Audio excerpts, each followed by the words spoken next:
Bandang alas 6:30 ng gabi nitong Lunes, September 9, nang magsagwa ng drug bypass operation ng Philippine National Police Drug Enforcement Group at Imus City Police sa barangay Pasong Buaya 2 ng nabanggit na lungsod.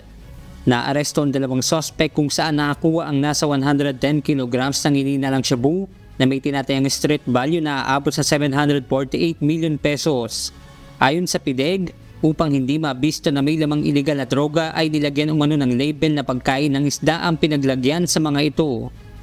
Yes, itong packaging nila is contained in a plastic bag with the logo ng goldfish.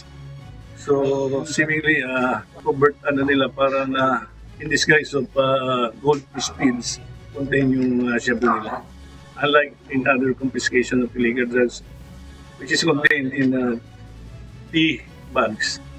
Samantala, mag-alas 10 naman ng gabi nito pa rin Lunes, isa pang drug bypass operation ang isinagawa ng PIDEG at Imus City Police sa barangay Buhay na Tubig. Arestado sa operasyon ang isang sospek kung saan nakuha ang nasa 4 kilograms ng inila ng shabu na may estimated street value na mahigit 27 million pesos. Ayon sa PIDEG, wala nilang kaugnayan sa naunang operasyon sa barangay Pasong Buaya 2 ang naarestong sospek. Subject for investigation yan at titignan natin now kung may correlation to dun sa previous huli. Pero initially, when I viewed the confiscated item, iba yung packaging. At ang operation na ito dito sa nearby cities din ng Imus up to Manila, Pasay, Parañaque, Las Piñas. Sa ngayon, pinag-aaralan pa ng pulisya ang mga nakitang Chinese character at numbers sa mga nasabat na droga.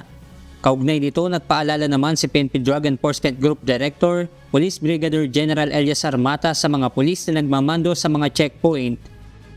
Sa PNP personnel who is conducting checkpoint operation, red flag na pag ganitong mga packaging, di ba? Scrutinize na gusto siguro. May share lang namin sa kanila. Sa ngayon, nasa kustodiya na ng mga otoridad ang mga naarestong sospek na maaharap sa kasong paglabag sa Republic Act 9165 o ang Comprehensive Dangerous Drugs Act of 2002. Benedict Samson, umahataw sa balita ngayon.